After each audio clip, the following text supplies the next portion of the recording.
So today we're going to be talking about a very important topic, but also for the next few weeks we're going to be discussing the different reasons why people are reluctant to start businesses on the African continent. One of the main ones being corruption in Africa or on the African continent. And so over the years, I've realized that most people know the expression or the word corruption, but they don't actually know what it means and how it presents itself in the society, or what it means for us as entrepreneurs and how we can work around it. No keys when I push to start. No V's when I come around. No please, no touch my stacks when I play my cards. I'm living that good life. First, we're going to talk about what exactly does corruption mean. Well, what relates to us mainly, which is bribery. Corruption or bribery means the abuse of power entrusted to usually public servants for their private or personal gain. Okay? It's the dishonest and fraudulent conduct of those who feel they have a certain power to request a bribe before providing the service or help they are actually being paid to offer or to give, right? So their job, they have a specific job, they have a specific role, but they request a bribe, they request something under the table in order for them to actually do their job, especially on the African continent, actually everywhere in the world, but because this is what actually concerns us, we're just focusing on the African continent. What are the consequences or the effects of corruption? When we take, for example, bribery, in most cases, what happens is, for example, us entrepreneurs, you won't just go through one person. You'll have to go through multiple number of people before your document or your project or whatever you want to file, whatever you want to register, whatever you need to get done actually gets done.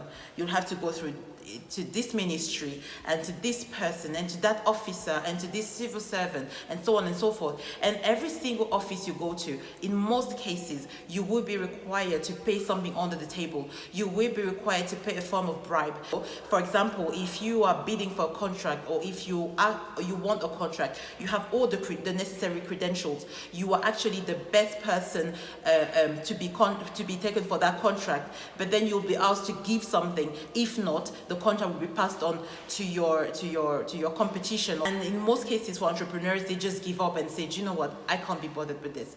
I don't have to do this. I can do it somewhere else. This is one of the consequences of bribery on the African continent, is that most people who would have invested, who would have created jobs, who would have helped the society, the communities, actually are giving up on their projects, on their businesses, on their plans due to this issue, due to this rampant corruption that's so ingrained into the system that in most cases and for most people, they don't even actually realize that they are actually already engaging into such practice.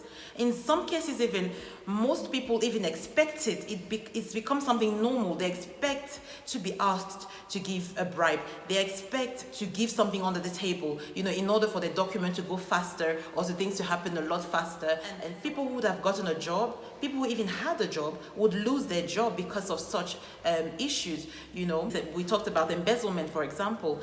This is when political figures or people in position of power would then use the funds that were being brought out for a specific cause, for a specific thing. They will use it, they will reroute it for their personal gain. Government embezzling foreign aids or budgets, funds being channeled to a specific cause. They will then put it in their own pockets, send it to foreign accounts, which also comes back to tax evasion.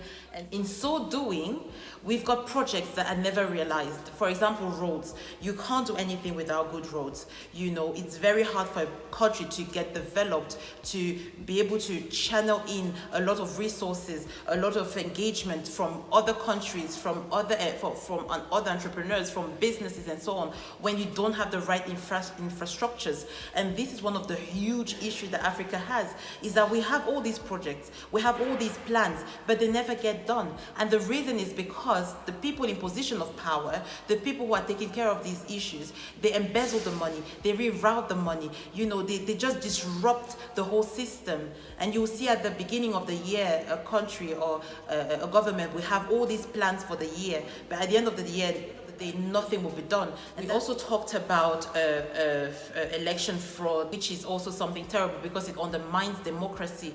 It undermines the will of people. You're corrupting your country. You're corrupting your nation. And by so doing, the people who are suffering are still your people. So another terrible effect of corruption is that, as I said, it sort of like becomes a vicious circle, is that you have civil servants who don't get paid. They don't get salaries because their salaries or the money allocated towards their salaries has been rerouted.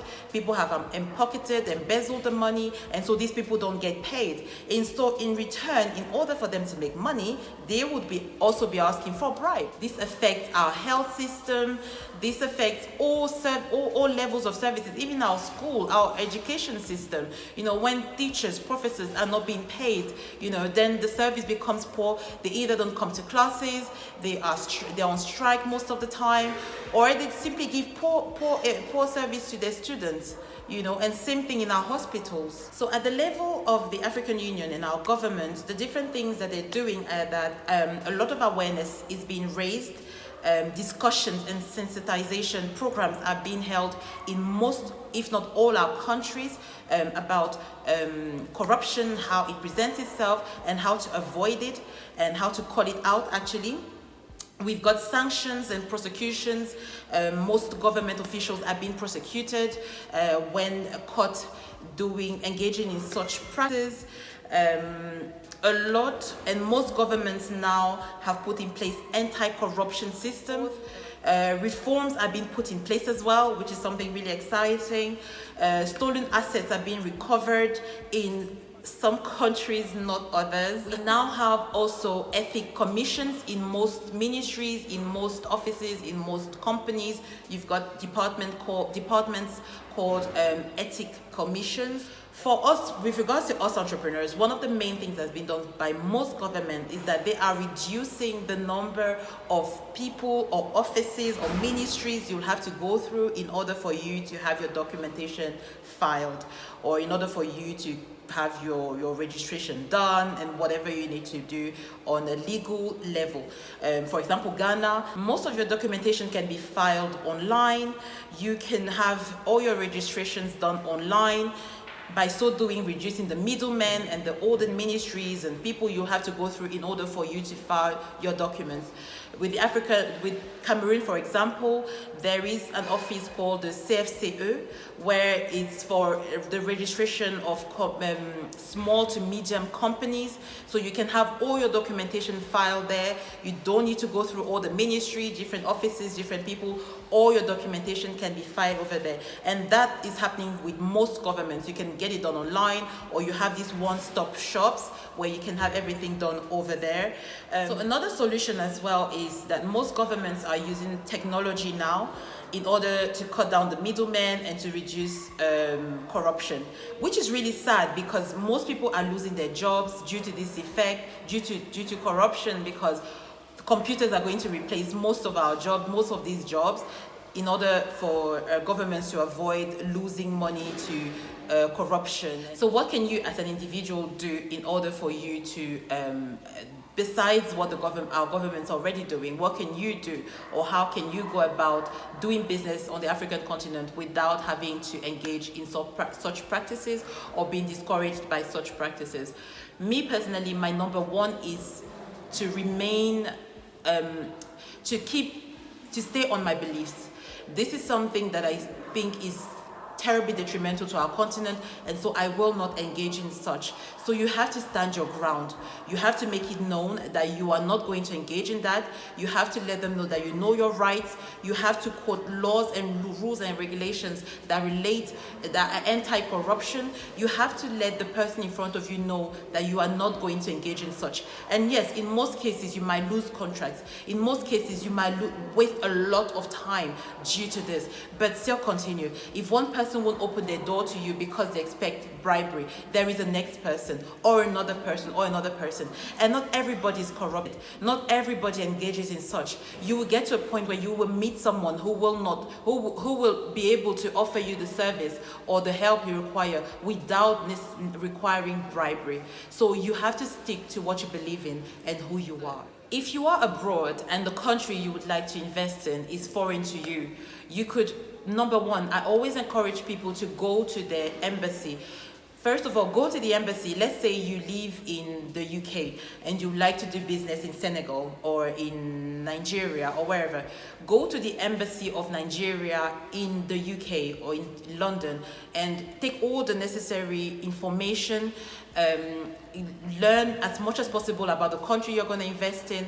And then same thing, once you get into the country, let's say Senegal, make sure you go to your embassy in that country. So if you're British or American or French or whatever you are, make sure you are in contact with your country. So in most countries, we now have incubators and agencies that can also help you with such, especially if you're abroad. They can help you work around certain things. They can help you file documentation, because sometimes when they see a foreigner or someone who is not from the country, they might try to be a little bit difficult. But if you're working with people who are from the country, who are based in the country or in that specific city, they can also help you with that to make things a lot faster. Because for most of these agencies, they already have contacts in these different ministries or in these different organizations, and so they can help you, they can help facilitate you going about making these things happen a lot faster. Another thing is for you to be as transparent as possible. You know,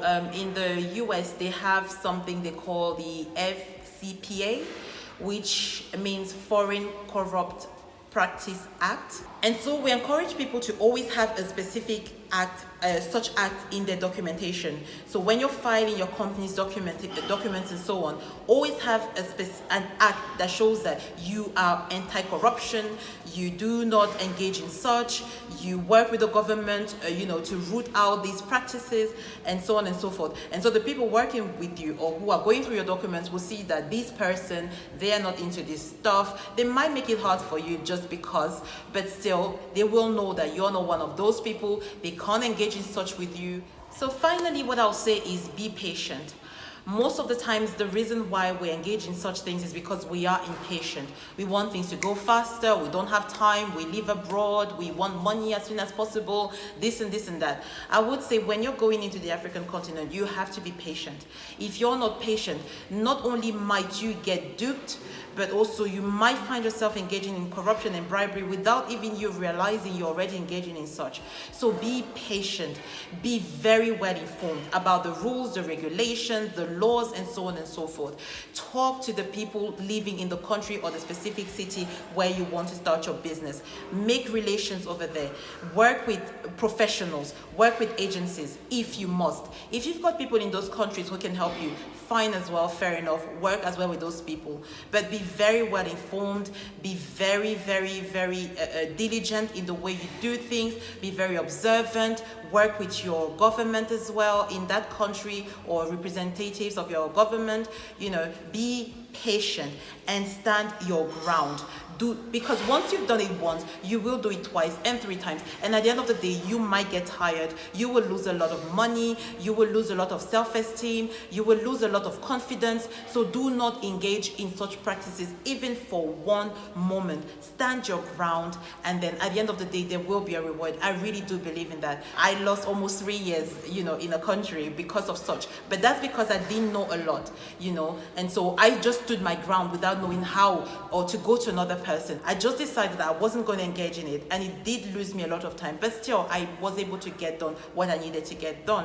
And so there is no losing when you're doing the right thing. It might take time, you might get a little bit frustrated, but now the African continent is not the way it used to be before. There's a lot of information out there, there's a lot of awareness out there, and it's just about you, doing your due diligence, doing a lot of research, and being diligent in the way you do things. So that's it for today. As I said, said, this is just the first part of a series of the different reasons why people are reluctant to start businesses in Africa. As I said, there are things that you can do as an individual, and there's a lot being done by our governments and also the African Union on the continent. And again, when I say Africa, there are many countries where these practices are not known, are not used as well. It's just about you knowing which countries and how to go about it. And even in the countries where this happens, there are ways around it. I've shown you a few of them, and just be well informed, study the country, work with people, and all will be fine. In the meantime, if you've got any questions, if there's anything you'd like me to cover, if you feel there's something I did not address in this video, do not hesitate to send me a message. I'm on almost all social media platforms. The links are in the description box. You can also write comments, or you can send me an email as well, and I will make sure to respond to your request or query. Peace, shalom, et à la prochaine. It's my good life.